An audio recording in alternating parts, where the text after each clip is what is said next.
Hey everybody out there in Algebra 2 land again. We are in Lesson 10 of Unit 10.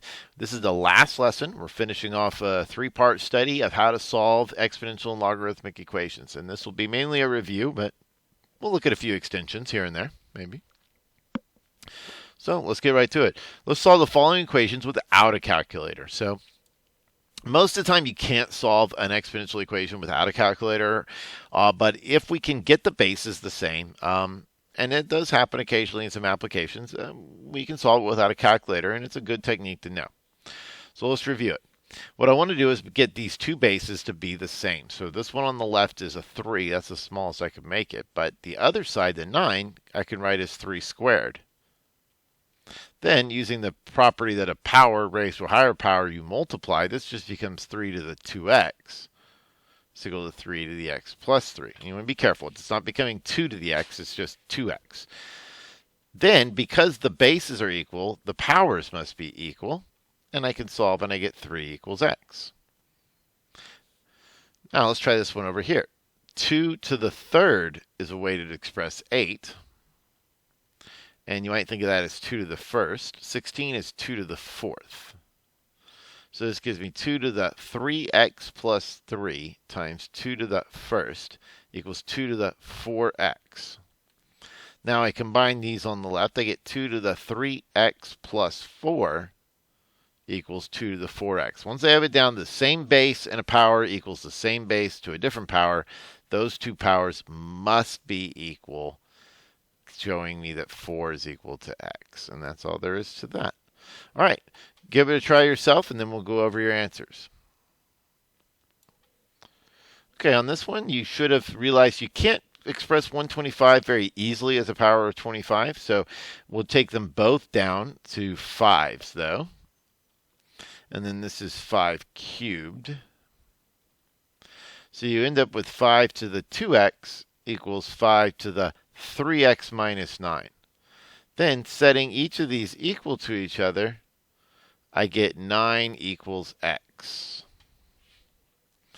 All right, on the next one, we have 36 to the x minus 2 equals 1 over 6. This is 6 squared. And this is 6 to the negative 1.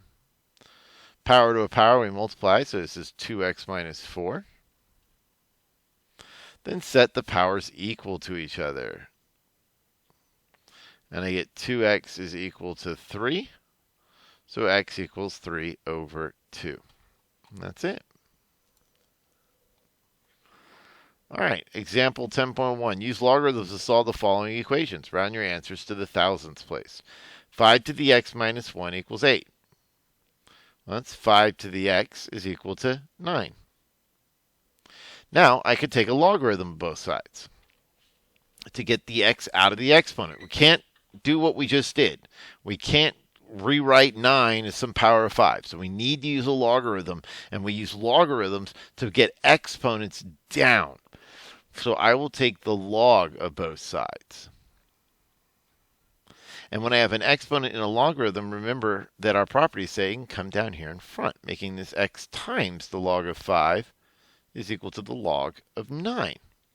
Then dividing both sides by the log of 5 gives me the log of 9 over the log of 5, which we can approximate.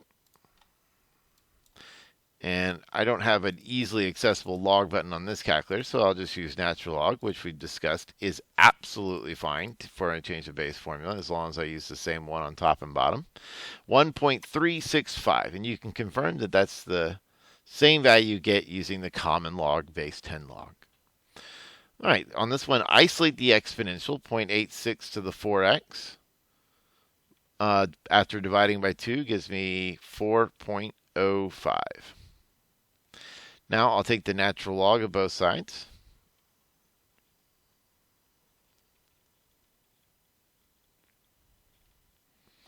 And move the 4x down in front times the natural log of 0.86 is equal to the natural log of 4.05. And so we can easily find what x is by dividing the natural log of 4.05 by the natural log of 0.86. And then I need to divide that by 4. I could have done this all in one step, but I like to do it in 2 different steps, actually. So divide by 4. And we get negative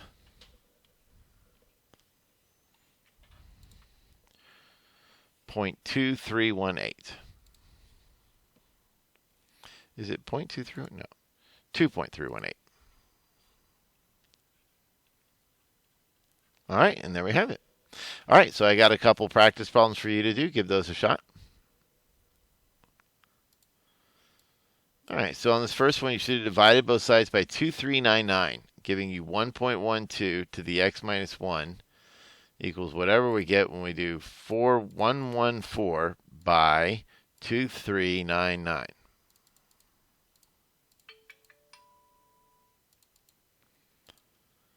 And that's about 1.71488. I'm going to try and take a lot of decimals, or I could use fractions instead, but I want to make sure that I keep this as exact as possible. So 1.71488. I'll take the natural log of both sides, which hopefully you remember allows me to bring down the x minus 1.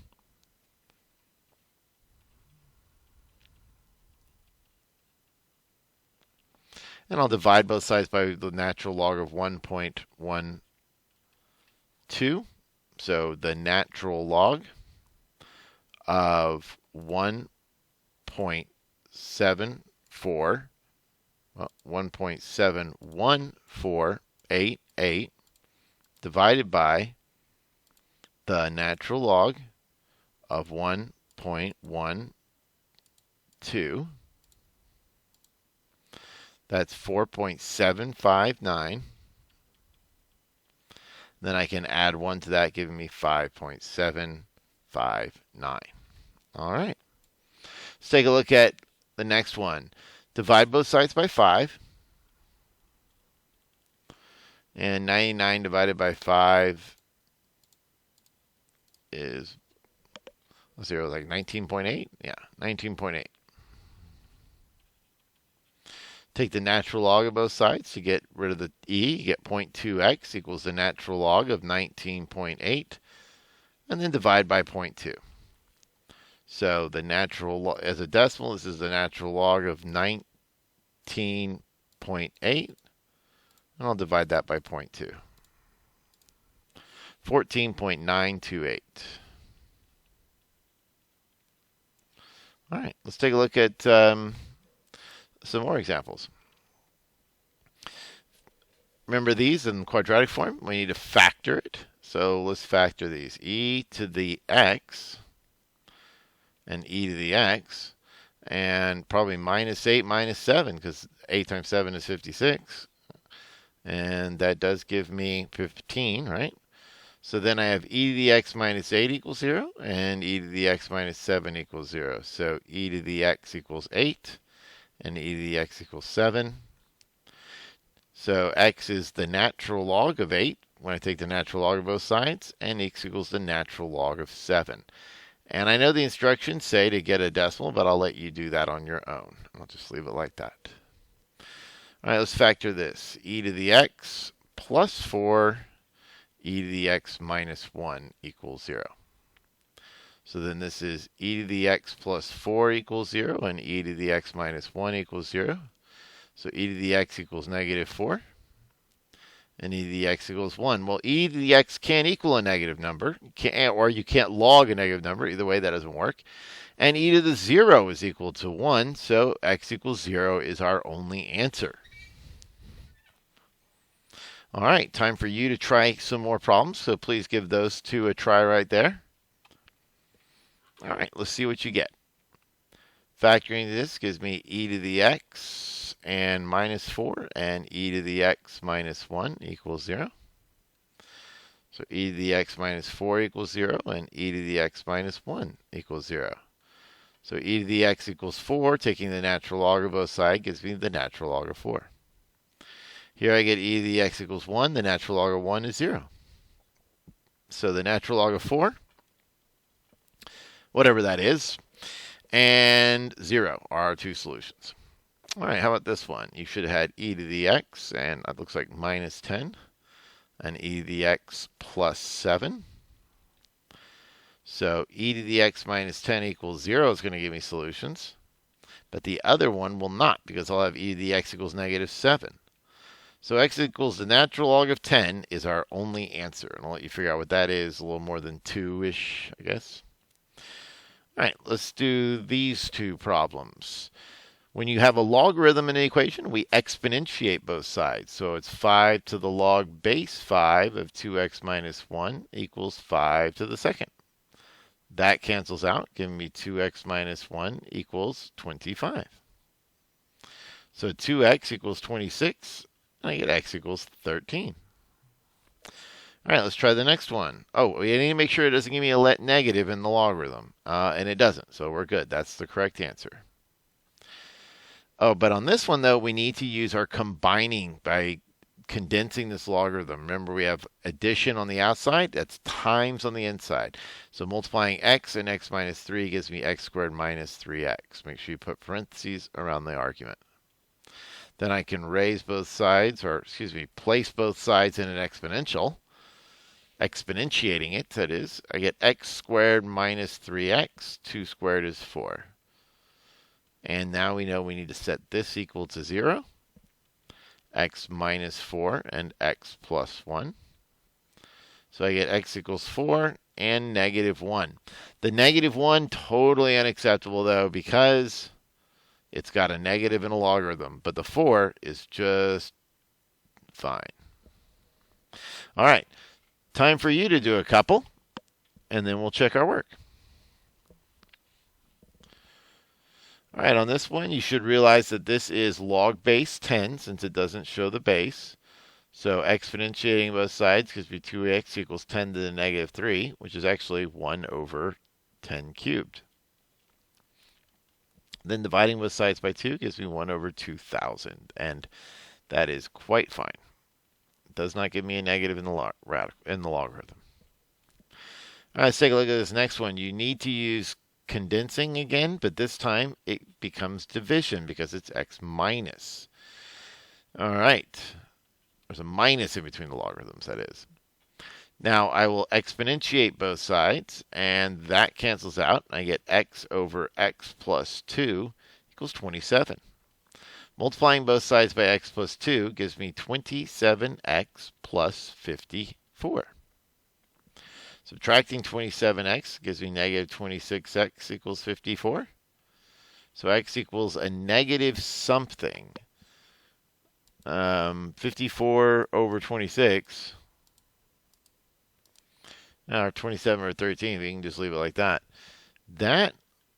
That's not going to work because that's a negative inside a logarithm. Sounds like this graph, this never actually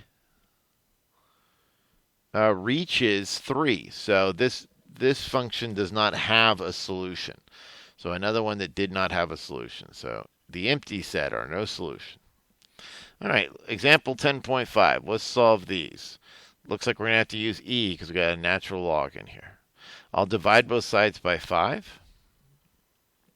Gives me 18 over 5. And then I'll exponentiate both sides.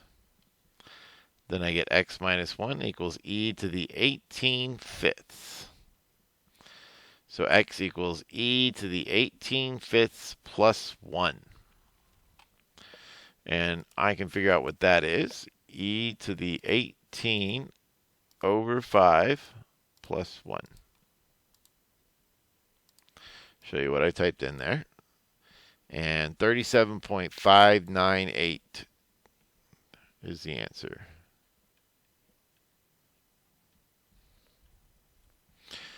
All right, let's try the next one. This one's ready to go right off the bat. Just need to exponentiate both sides. E to the natural log cancels out, giving me x plus 3 equals e to the negative 2. And then I can subtract 2 from both sides. Subtract 3. And I know it says to round to the thousandths place, but let's just practice putting it in exact form. Just leave it like that. Save ourselves the trouble of typing it in the calculator. Okay, one more set of practice problems. Give it a try. All right, let's see how this one went. I'm going to add 1 over. I'll then divide by -8, which gives me like a -9 over 4. And I'll e to the both sides, give me 2x plus 3. E to the -9 over 4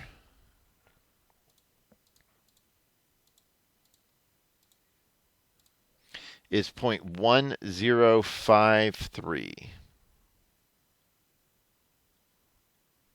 Or 0.1054.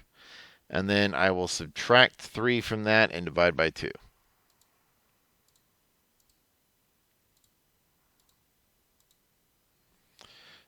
And that is a -1.447.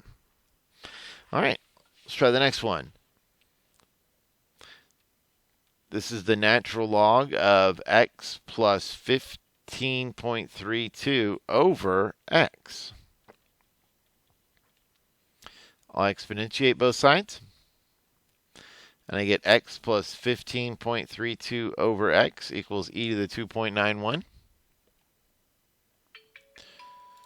So e to the 2.91 is 18.3568. Multiplying both sides by x.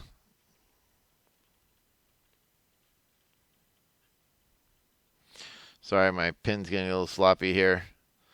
It ends up being 15.32 divided by 17.358.